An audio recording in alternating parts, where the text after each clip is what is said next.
प्रभु यीशु मसीह के नाम में मैं आपका सबका स्वागत करती हूँ। आइए हम परमेश्वर के वचन के द्वारा आज खुदावन की आवाज सुने। आज खुदावन का आत्मा हमारे जीवन में अद्भुत कार्य करे अपने वचन के द्वारा। आमीन। मेरे साथ आप लोग खोलिए दूसरा इतिहास 16 का 7 से लेकर 9 तक हम लोग पढ़ेंगे। उस समय हनानी दर्शी यहूदा के राजा आसा के पास जाकर कहने लगा, तूने जो अपने परमेश्वर यहोवा पर भरोसा नहीं रखा वरन आराम के राजा पर भरोसा रखा, इस कारण आराम के राजा की सेना तेरे हाथ से बच गई। क्या कूशी और लूबियों की सेना बड़ी ना थी, और क्या उसमें बहुत से रथ और सवार ना थे? तो भी तूने यहोवा पर भरोसा रखा, इस कारण उसने उनको तेरे हाथ में कर दिया। देख, यहोवा की दृष्टि सारी पृथ्वी पर इसलिए फिरती है कि जिनका मन उसकी ओर निष्कपट है, उनकी सहायता में वे अपनी सामर्थ दिखाएं। आमीन। मेरे प्रियो, आज इस वचन के द्वारा मेरा मेन मकसद तो यही था कि मैं दूसरा इतिहास 16 का 9 पढ़ना था, लेकिन ऊपर के वचनों में भी खुदावन कुछ अद्भुत खुदावन के ने बातें बताई हैं जो जिन्हें पढ़ना मेरे लिए जरूरी था।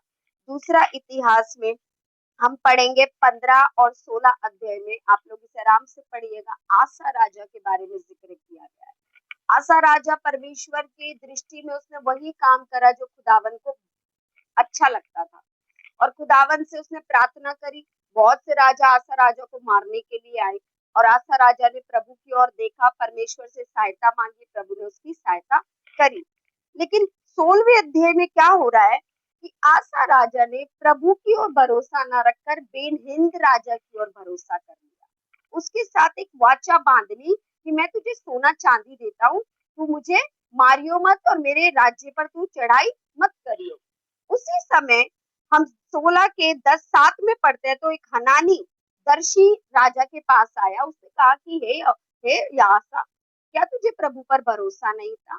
तूने राजा के ऊपर भरोसा कर लिया, एक दूसरे राजा के ऊपर। क्या इससे पहले जो राजा आया था वो सामर्थी नहीं था? उसके पास बड़ी सेना नहीं थी?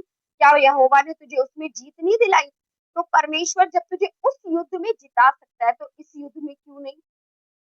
मेरे प्रियो, बाइबल कहती है दूसरा अध्याय 16 के 9 में, यहोवा की दृष्टि कहाँ पर रहती है? पृथ्वी पर चारों ओर फिरती है कि जिसका मन यहोवा की ओर निष्कपट है उसकी सहायता करने में परमेश्वर क्या दिखाए? अपनी सामर्थ दिखाए। आमीन। आज हमारे जीवन में बहुत सारी प्रॉब्लम से हम गुजरे होंगे। जब हम नए नए प्रभु में आए थे, प्रभु ने हमें बहुत सारी चीजों में आशीष दी।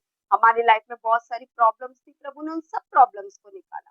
लेकिन धीरे धीरे धीरे धीरे जैसे हम विश्वासी आगे बढ़ते गए, सब लोगों की बात नहीं कर रही मैं, कुछ विश्वासियों की बात कर रही हूँ। वो क्या करने लगे कि प्रभु से सहायता मांगी, प्रभु ने दी, प्रभु ने अद्भुत किया। कुछ समय बाद उनका प्रेम प्रभु की तरफ से ठंडा हो गया। कुछ समय बाद वो अपने विश्वास में कमजोर हो गए। कुछ समय बाद वो क्या हो गया, जैसे राजा आसा ने दूसरे राजा के साथ एक वाचा बांधी कि तू मेरी हानि मत करियो, मैं तुझे सोना चांदी देता हूँ। ऐसे आज भी बहुत सारे विश्वासी लोग हैं जो अपनी उस प्रॉब्लम पर दूसरी की ओर देखने लग जाते हैं, दूसरे रिश्तेदारों की ओर देखने लगते हैं कि ये मेरी मदद कर सकता है, ये मेरी सहायता करेगा फाइनेंशियली तौर पे, ये मुझे इस प्रॉब्लम से निकालेगा। लेकिन ऐसा नहीं है। यहाँ पर प्रभु का वचन कह रहा है जिसकी दृष्टि, यहोवा सबको देख रहा है पृथ्वी पर, यहोवा एक मनुष्य को नहीं देख रहा। बाइबल कह रही है सबकी ओर प्रभु की दृष्टि रहती है। पापी को भी देख रहा है, धर्मी को भी देख रहा है, प्रभु में बढ़ रहे हैं जो लोग उन्हें भी देख रहा है, और प्रभु में नहीं बढ़ने वालों को भी देख रहा है। प्रार्थना करने वालों को भी प्रभु देख रहा है, ना करने वालों को भी देख रहा है। और प्रभु सबके मन को जांचता है। ये ना सोचे हम कि मेरे मन में बुराई चल रही है तो मेरा प्रभु मुझे देखेगा नहीं। बाइबल कहती है परमेश्वर मनों को जांचता है। आपके मन में क्या चल रहा है ना, ये भी परमेश्वर जानता है। मेरे मन में इस समय क्या चल रहा है, मेरा परमेश्वर ये भी जानता है। तो क्या मैं अपने मन की बातों को यहोवा से छुपा सकती हूँ? नहीं छुपा सकती, क्योंकि हमारा परमेश्वर तो मनों को जांचने वाला परमेश्वर है। इसीलिए बाइबल कह रही है दूसरा इतिहास 16:9 में कि जिसकी यहोवा सबको देख रहा है और निष्कपट कैसा रहना है। हमारा विश्वासी जीवन कैसा होना चाहिए? निष्कपट। कैसा होना चाहिए? हमारे विश्वासी जीवन में धोखाधड़ी नहीं होनी चाहिए, किसी को गिराने की प्लानिंग नहीं होनी चाहिए, किसी को ठोकर खाने की प्लानिंग नहीं बनना। हमें प्रभु के लिए, हमें परमेश्वर के लिए लोगों की सहायता करने के लिए आगे बढ़ना है। हमें प्रभु के नाम को आगे ले जाने के लिए आगे बढ़ना है, ताकि परमेश्वर का नाम ऊंचा हो हमारे जीवन के द्वारा, हमारी मैरिज लाइफ से प्रभु का नाम ऊंचा हो, हमारे फाइनेंस में परमेश्वर के अद्भुत बातें दिख सके, हमारा फाइनेंस गलत जगहों पर ना लगे, किसी को नाश करने के लिए ना लगे, किसी को लिए कोई कोई ऐसी पार्टी ऑर्गेनाइज करने के लिए ना लगे जिसमें कि लोग नाश हो जाएं। हमारा फाइनेंस परमेश्वर के भले कामों के लिए लगे, हमारे बच्चे परमेश्वर के लिए इस्तेमाल हो, हमारी मैरिज लाइफ परमेश्वर के लिए इस्तेमाल हो। आपके जीवन का एक भी हिस्सा ऐसा ना हो जिसमें आपका हिस्सा, आपकी चाहे मैरिज लाइफ हो, फाइनेंस हो, सेहत हो, आपकी सेवकाई हो, आपकी जॉब हो, चाहे आप घर में काम करने वाली हो, सब में परमेश्वर के लिए वो जीवन इस्तेमाल होना चाहिए। आमीन। और प्रभु उन्हीं लोगों की सहायता करता है जिसका मन कैसा है, निष्कपट। कैसे रहना हमें निष्कपट, कैसे रह सकते हैं हम निष्कपट?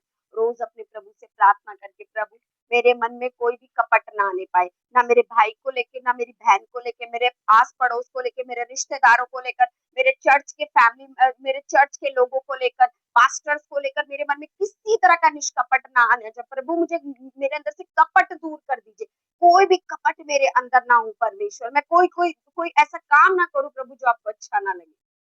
हमें तब परमेश्वर आपकी सहायता करने में अपनी सामर्थ्य दिखाए। यहाँ पर बाइबल में लिखा है, आसा राजा ने परमेश्वर पे भरोसा रखना छोड़ दिया, आसा राजा दूसरों के राजाओं पर भरोसा रखने लगा। आसा राज्य, जिसके राज्य में प्रभु ने चैन दिया था, आप इसे आराम से पढ़िएगा। मेरी आपसे यही प्रार्थना है कि आज जितने लोग ये देख रहे हैं, आज वो इस अध्याय को पढ़े, आसा दूसरा इतिहास के 15 से 16 तक पढ़े, तब आप पढ़ के देखेंगे कि आसा राजा प्रभु के साथ चला तो प्रभु ने 35 साल तक उसके राज्य में युद्ध नहीं होने दिए थे। 35 साल तक प्रभु ने उसे विश्राम दिया।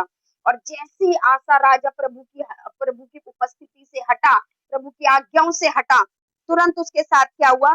10वें अध्याय में लिखा है, उस तब आसा ने दर्शी को क्रोधित होकर पकड़ लिया। आसा ने दर्शी को, यानी कि जो अगुआ, जो पास्टर उसे चेतावनी देने आया था, उसे पकड़कर काठ में ठोक दिया।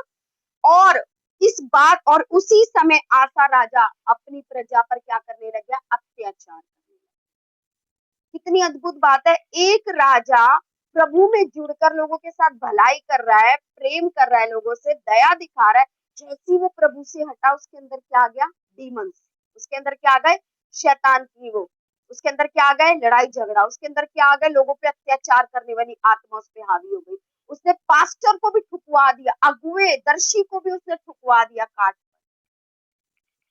हम जब प्रभु से दूर होते हैं, शैतान का व्यवहार हमारे अंदर आता है। हम जब प्रभु से दूर होते हैं तो प्रभु यीशु मसीह से दूर होते हैं, उसकी उपस्थिति से दूर होते हैं, प्रभु के वचन से दूर होते हैं, पास्टर से दूर होते हैं, कलीसिया से दूर होते हैं। मेरे भाई बहनों, शैतान का स्वभाव हमारे अंदर आ जाता है। शैतान के जैसे काम हम करने लग जाते हैं, लड़ाई झगड़ा, मारना कूटना, लोगों पे अत्याचार करना, गाली गलौज करना, ये सब व्यवहार में हमारे अंदर ऑटोमेटिकली आ जाते हैं। क्यों? क्योंकि हम उस समय प्रभु से दूर हो गए। लेकिन अगर हम प्रभु के पास रहेंगे तो हमारा परमेश्वर हमें विश्राम भी देगा, हमारी सहायता करने में भी अपने सामर्थ्य दिखाएगा। तो इन दिनों में हमें फैसला करना है कि हमें क्या करना है। क्या हमें आसा राजा के जैसे, जैसे उसने शुरुआत तो बहुत अच्छी करी प्रभु में, लेकिन अंत उसका देखो, अंत देखो कि उसके पाँव में ऐसा रोग हो गया कि वो मर गया, लेकिन उसने रिपेंट नहीं करा, वो यहोवा की ओर ना मुड़ा। हमें अपने जीवन में ऐसा नहीं करना। हमने प्रभु में शुरुआत अच्छी करी है ना, तो हमें अंत तक प्रभु में विश्वास योग्य बने रहने के लिए दुआएं करनी है। प्रभु मेरा विश्वास ना टूटे, मैं आपकी हजूरी से प्रभु विश्वासघात ना करूं, विश्वास योग्य बनी रहूं आपके साथ विश्वास योग्य बना रहूं प्रभु। ऐसे करने में पवित्र आत्मा हमारी सहायता करे। आमीन। चलिए हम प्रार्थना करते हैं। स्वर्गीय पिता, हम यीशु मसीह के नाम से आपके पास आए।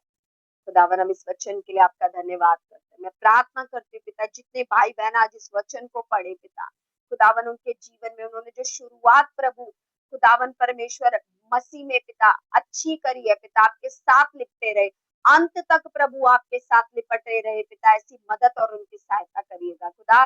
आपके वचन में लिखा है दूसरा राजा 16:9 में, यहोवा की दृष्टि पृथ्वी पर फिरती रहती है कि जिसका मन यहोवा की ओर निष्कपट है उसकी सहायता करने में वे सामर्थ दिखाए। खुदावन आज जितने भाई बहन निष्कपट है पिता, उनकी सहायता करने में प्रभु आप अपनी सामर्थ दिखाएं। अब हम प्रार्थना करते हैं यीशु के नाम में, खुदावन एक एक के मन परमेश्वर आज कपट से परमेश्वर रहित कर दे। आज एक एक के जीवन में कपट ना हो किसी भी प्रकार का। खुदावन पिता हम प्रार्थना करते हैं खुदावन प्रभु, एक एक के जीवन पर हम यीशु के नाम में आशीष बोलते हैं पिता।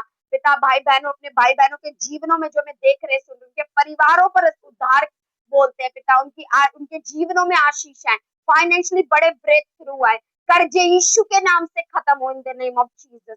कर्जे उतारने में प्रभु आप हमारे भाई बहनों को सामर्थ्य दीजिएगा खुदावन पिता। खुदावन प्रभु मैं प्रार्थना करते हैं परमेश्वर पिता, सेहत चंगी होने पाए पिता यीशु के नाम में पिता। हम धन्यवाद करते हैं पिता। आज हम खुदावन प्रभु अपनी कमजोरियों में, अपनी प्रॉब्लम्स में प्रभु हम आपके सामर्थी हाथ को आज देखेंगे। आज हम आपके सामर्थी हाथ को अपने जीवन में कार्य करते हुए देखेंगे। हमारे फाइनेंस में आपका सामर्थी हाथ आए प्रभु, हमारे बच्चों के जीवनों में आपका सामर्थी आए, हमारी सेवकाएं, हमारी मिनिस्ट्री में आपका सामर्थी हाथ आए खुदावन, हमारी सेहत में प्रभु आपका सामर्थी हाथ आए खुदावन, हमारे देश में, हमारे भारत देश में प्रभु आपका सामर्थी हाथ आए खुदावन।